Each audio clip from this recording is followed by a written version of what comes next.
entre pastifiens. non xam nga ne soo xoolee Pastef c'est un cas d'école. c'est un cas d'école Pastef parce que dafa doon parti boo xam ne fu mu jugee. waaw ak fu mu terminé. parce que au départ c'est un parti boo xam ne da doon drainer une foule drainer ay jeunes. nga gis Ousmane Sonko mu ne man lu ma boole ak jeunesse lu ma boole waa Pastef benn genre de fusion la mais il a dit quelque chose de très important mu ne les gens mu ne la plupart des gens de Pastef ils sont émotifs su ne émotif rek. loolu ça veut dire ce que ça veut dire te aujourd'hui on est en train d'assister à une certaine hiérarchie implicite au sommet de l'État. Cela veut dire quoi? Il y a deux rois au sommet de l'État. Ben roi bi mooy le président Bassirou Diomaye Faye. Il parle d'apaisement.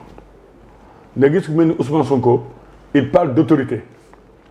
mu am ministre boo xam ne day demander à ce qu'on insulte mooy il faut répondre par les insultes ku la saaga fayul. Birame Souleye fayul nga gis tamit Ousseynou Ly porte-parole de la présidence à la présidence mu def benn déclaration comme quoi Ousmane Sonko anniversaire am la mu def rek booy nekk nga yéex ah yow léegi bourgeois na war na teel a wax sa message dafa gàtt man je comprends absolument rien mais dama ne ñoom man mun ma comprendre ñoom sax ñoom li ñu nekkee pouvoir bëgg xuloo bëgg a mer bëgg tey sénégalais yi si ay yoo xam ne ay affaire de bonne fontaine tey li ñu doon wax bu njëkk ba Diomaye mooy Sonko mooy Diomaye léegi Sonko mooy Pastef Diomaye mooy la République Diomaye aujourd'hui il est dans son manteau de président de la République moo tax dama ne tout citoyen tout républicain doit soutenir le président Bassirou Diomaye Faye ñu ko war a jàppale parce que on doit le sauver aujourd'hui il est pris en otage par des gens yoo xam ne leur seul dessein mooy lan c'est d'élire le premier ministre Ousmane Sonko à la magistrature suprême on est en 2025. président wax na ko nee na moom sax loolu bëgg. moom nee na non dafa nàkk. président Bassirou Diomaye Faye waxoon na ko. mais les choses ont évolué entre temps. nee na moom lu mu bëgg rek mooy lu mu bëgg mooy Ousmane Sonko pendant 10 ans bu yàgg xeex pour Sonko doon candidat am. mais dafa am loo xam ne mbiru yàlla la. effectivement yàlla moo def président Bassirou Diomaye Faye. tey soo xoolee la constitution le pouvoir qui est conféré au président de la République il est énorme donc tey dama gëm président Bassirou Diomaye Faye dama yàgg dégg les gens disent que la politique est le cimetière des amitiés politique. waaw ko Sèye Ndiaye. waaw politique amul xarit noonu tey le président il n'a pas d'amis moom rek si boppam mu naxante Sonko mais c'est le président de la République mais man lu ma gën a jaaxal rek tey soo gisee Ousseynou Ly. dégg naa mu ne tamit moom mooy coordonnateur Pastef Médina. et je le comprends c'est politique c'est pas le coordonnateur de Pastef Médina. ah ce n'est pas le coordonnateur. non c'est Dioum. tout moom Dioum plateau laa dëkk tamit Dioum mooy coordonnateur Pastef moo nekk directeur ANAMO. Demba Dioum. Demba Dioum. mooy coordonnateur Pastef Médina. du Ousseynou Ly. bàyyi ko moom moo xam. s'il le dit parce que on va aller vers des élections locales day préparer peut-être. si élection locale tey na Médina de. non mais écoutez dafa doom am solo temps mais c'est-à-dire que c'est quelqu'un de nu ma gisee d'après lu gars yi wax si moom. je l'ai rencontré une seule fois c'était à la place Souvenir benn rencontre la woon. ma ñëwoon fa on m'avait invité foofu laa gis mais je le connais pas personnellement. il est très court quoi. je le connais pas personnellement xam naa ñeneen gars parce que mais xaw ma ko. mais damay wax rek ñoom seen biir ñoo am problème. et je pense que le linge sale se lave en famille.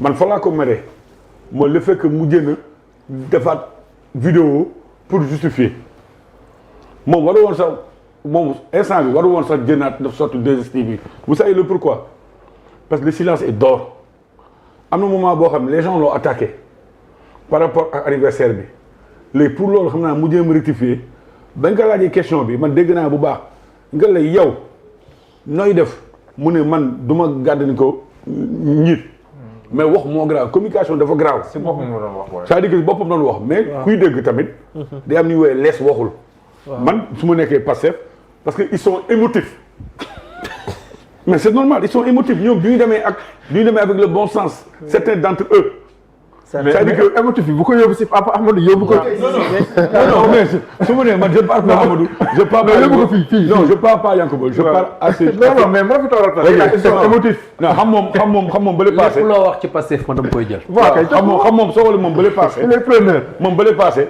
man fii laa toogal moom mu toog nii. waaw ma nekk au pouvoir moom mu nekk opposition. tey moo pouvoir ma nekk opposition. loolu muy wane si benn teetal. tey soo gisee l'oiseau vivant. day lekk ay fourmis. mais su oiseau bi deewee. fourmis ñoo koy lekk. loolu day wane que ce sont les circonstances de la vie. qui peuvent déterminer tey ma nekk opposition tey moom mu nekk pouvoir. c'est clair léegi yaa ngi woon si kii ba muy wax dama ko dama ko déglu. ma calme mu ne ma ah saa yow calme na quoi. tey man je le sens pas. ouais c'est vrai. man tey je le sens pas. d'habitude il est plus. perspicace non yëngul dara waaye. non sànq yëngul saa yi dafa mel ni moom. waaw d'accord li ñëwaat dafa mel ni lu daal Pastef moo ko dal. mooy lan premier Ousmane Sonko dafa ne ani waa Pastef yi kenn gisu leen. député yi tamit kenn gisu leen. kenn gisu seen juriste. dégg nga mais nag nga am DG Pape Alé Niang DG RTS moo ne. à chaque fois qu'on invite un DG un ministre. dernier moment saa waay di ñëw. moom sax il est courageux day ñëw. waaw Ousseynou Ly bi nga ko dégloo ci biir waxam. ci biir waxam dafa def erreur.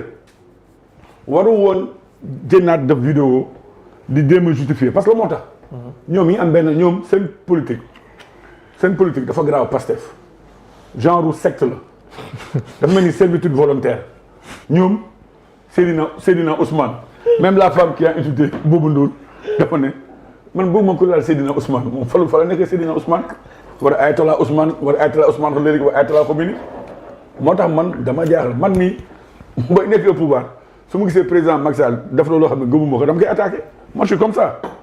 mais ñoom am na ñoo xam ne ils sont prêts même à changer le nom de famille ma gis lu gën a grave kenn mu ne su ma fekkee sa Seydina sama yaay dama ne ah yaram kalla ma xam ne tamit c'est des gens qui ont perdu la raison moo tax ñoom il faut ñu yóbbu leen tamit c'est ay psychologues la plupart d'entre eux. ni leen non c'est vrai mais ni leen di won yenn affaires yi ni xam parce que c'est dangereux parce que lu am fii musul am. ñoom ba ñu ñëwee si le kër yi tas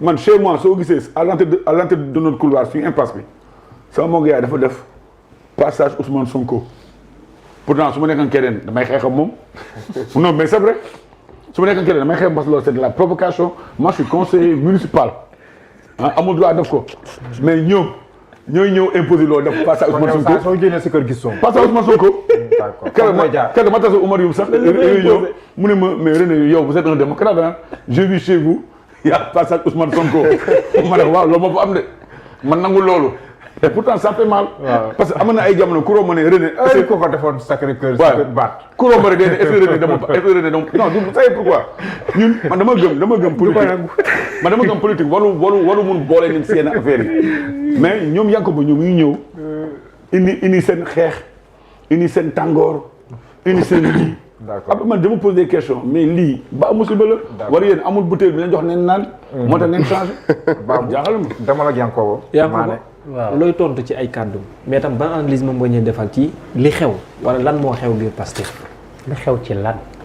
coow la songu benn nit songante bi waaw lan la lu xew. la polémique ne de la sortie de Ousseynou Ly yow tam xam nga li xew. il faut d'abord savoir man damay dellu ci li mu wax. Pastef est un cas d'école. Merci c'est exactement ça Pastef est un cas d'école mooy loo xam ne c'est exceptionnel en d'autres termes mooy loo xam ne benn la Pastef c'est le parti politique au Sénégal boo xam ne c'est un parti où la liberté cohabite avec la discipline de parti nga bëgg ko nga bañ ko naa dellu ci li discipline de parti bi discipline de parti mooy tënku ci leader bi orientation bi leader bi joxe ci li ñuy tënku liberté bi mooy liberté de ton liberté wax sa xalaat parce que comme ni ñu koy waxee am naa maa ngi koy nuyu au passage sax un patriote fervent patriote de Sicap Liberté Pape Matar qui dit tout le temps ñun ñooy fay Sonko fayuñu en pleine caravane il prend le micro et il le crie à tue-tête ñun ñooy fay Sonko fayuñu ñun lay liggéeyal donc foofu c'est par rapport au fait que nous on est libre donc c'est un cas d'école Pastef c'est un cas d'école parce que en 10 ans on nous a créé dans un contexte d'étouffement de toute contestation Idi moom tué 100 éliminé 100 jëlal ñaari 100 yi nga teg la ko Xaaf éliminé Karim éliminé le troisième que Macky a créé lui-même et Moïse par rapport à Pharaon moo ñëw doon musibaam. Donc effectivement Pastef fait un cas d'école. Pastef c'est le seul parti ici au Sénégal et en Afrique qui est intégralement financé par les militants. Donc c'est un cas d'école. Pastef c'est un cas d'école, les gens viennent du Cameroun pour bencher ce qui se fait par Pastef. Pastef c'est un cas d'école parce que les autres, Pastef c'est le seul parti qui fait des émules. Pastef c'est un cas d'école parce que c'est une idéologie purement sénégalaise. ça yaa ngi tagg Pastef rek wax li fi nekk foofu laay tàmbalee maanaam li ngeen di mbëkkante fii nii. foofu laay tàmbalee parce que dafa am suite. moom ay clans ci biir parti bi ñëw ci loolu. dafa am suite. pour ñëw ci loolu mooy Pastef c'est un cas d'école parce que dañuy jóge fu ne di ñëw bench. Pastef c'est un parti où les gens sont libres. Libre boobu j'insiste sur le libre. Autant ils sont libres, autant ils suivent la ligne directrice du leader. Libre moo tax nag Ousseynou Ly war a mën a souhaiter joyeux anniversaire de façon molle. Patriotes yi par leur liberté ne mënoo bëggoon nañ se sentir un peu plus d'entrain ci ni nga ko koy souhaiter. C'est de la liberté. On n'aurait pas pensé à ça du temps de l'APR avec Seydou Gueye, porte-parole de la présidence je crois. On n'aurait pas pensé ça parce que yéen vous étiez des béni oui-oui. Pastef du ñu ay béni oui-oui. Pastef les gens ont la liberté de ton. Léegi nag pour li ngeen di ruumanaat je reviens encore au fait que Pastef c'est un parti où les gens disent ce qu'ils pensent. Mais dire ce qu'on pense ne veut pas dire que on est ennemi ou on est adversaire. Non. On est en politique. Ay débat la. Débat mënuñoo bokk ñun ñëpp li ñuy wax ak li ñuy xalaat. Mënul ne. Ñun on a cette liberté de dire que ok yow li nga wax man nii laa gisee. Mais à la fin de la journée ñoo bokk vision, ñoo bokk idéologie te ñooy yëkkatandoo ñooy daanandoo. Loolu il faut que ce soit clair chez vous. Il n'y a rien, absolument rien qui se passe à Pastef d'autre que li Pastef yàgg dundee depuis qu'on était dans l'opposition ba bi ñuy agsi tey jii. C'est-à-dire que on a la liberté de dire ce qu'on pense à qui on le fait. Maintenant, il faut comprendre benn affaire. Yéen da ngeen vous vous attendez à ce que Pastef fasse de la politique comme yéen ni ngeen ko daan defee. Vous vous attendez à ce que les gens de Pastef s'expriment comme yéen vous le faisiez, de façon policée, de façon très policée, de façon nan laa ko mën a waxee. Je ne veux pas utiliser un mot sur un plateau parce que c'est trop, mais nan laa ko mën a waxee. Pas tout à fait normal, sophistiqué. Pastef c'est pas ça. Pastef dañ ñëw pour la preuve. Notre slogan c'est quoi? Faire la politique autrement. Mais on est toujours constant dans notre démarche de faire de la politique autrement. ci loolu lañ ne ba tey. La preuve, face à Ousmane Sonko et Diomaye yow nga toog fii tey ku ma ne woon dinaa dund ba fekkee waa APR toog di gërëm mag di gërëm Diomaye bay ànd ak Diomaye moo beneen waa jeeyam rek laay di naan wuy non fa laa yem laay naan wuy président Diomaye institution yaa ngay cax de day wax leer nag ba ngeen di insister non je sais qui est là.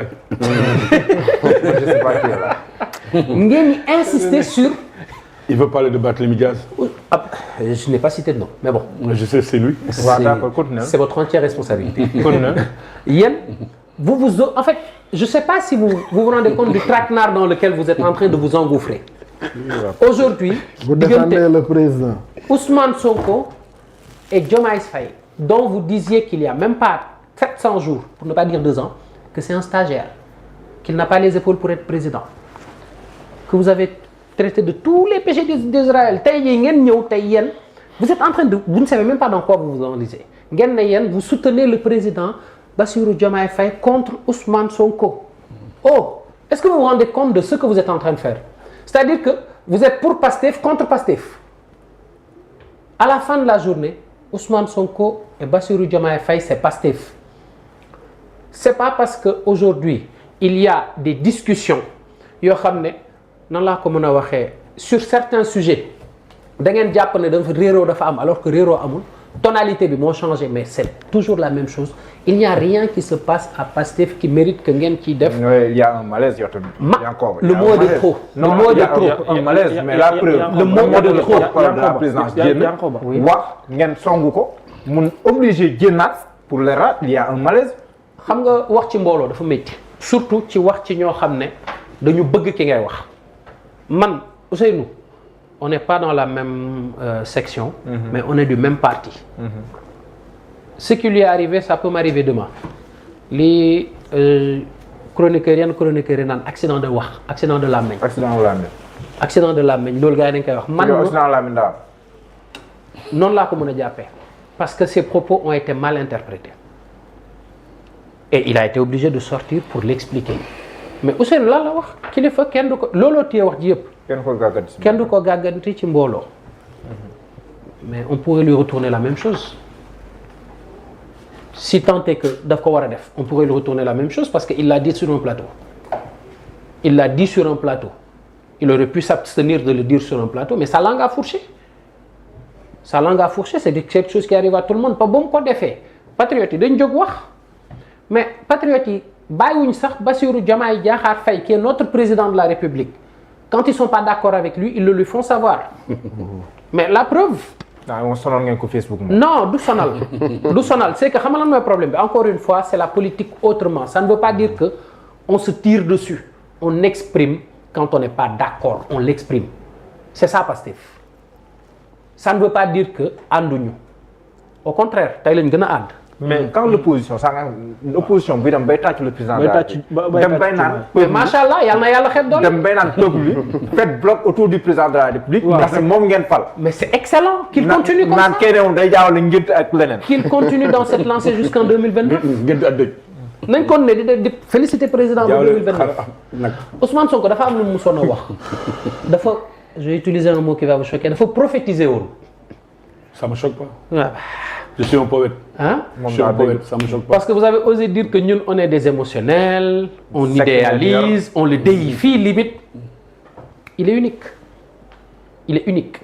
li mu def ci monde bi kenn mësu ko def je dis pas en Afrique je dis pas au Sénégal li mu def ci monde bi kenn mësu ko def fal maire fal président fal député ba pare jël ñi nga xam ne c'était tes lieutenants def leen say généraux ba pare toog seen ginnaaw il faut dire que c'est un grand homme il le mérite mais aujourd'hui yéen da ngeen bëgg a taxawaayu soutenir ko moom soutenir Bassirou Diomaye Diakhar Faye le président contre Ousmane Sonko est-ce que vous vous rendez compte de dans quoi vous vous enlissez continuez leen nii ba 2029 ba xam.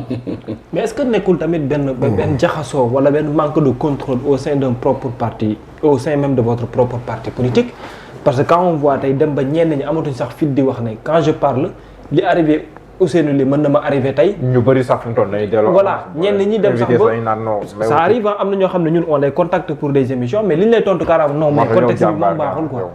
à l'exception yow taxaw may wax quoi à l'exception de Yacoub. est-ce que c'est pas un problème pour benn contrôle bi à un certain moment ou bien da ngeen am problème mu gérer la transition de l'opposition au pouvoir. je ne dirais pas que dañu am problème mu gérer ko la transition est en cours. en cours. elle est en cours. Moi, je dis que la transition est en cours. Presque 2 ans. Oui. Je ne parle pas... La transition est en cours. Je parle de tey jii ñi nga xam ne moom ngeen di wax ne ñoom ñoo lay wax mooy les militants. Aujourd'hui, le militant de Pastef jusqu'à présent. Wow. Le militant de Pastef militant mooy grade bi fa gën a màgg ci ñun liñ jàpp.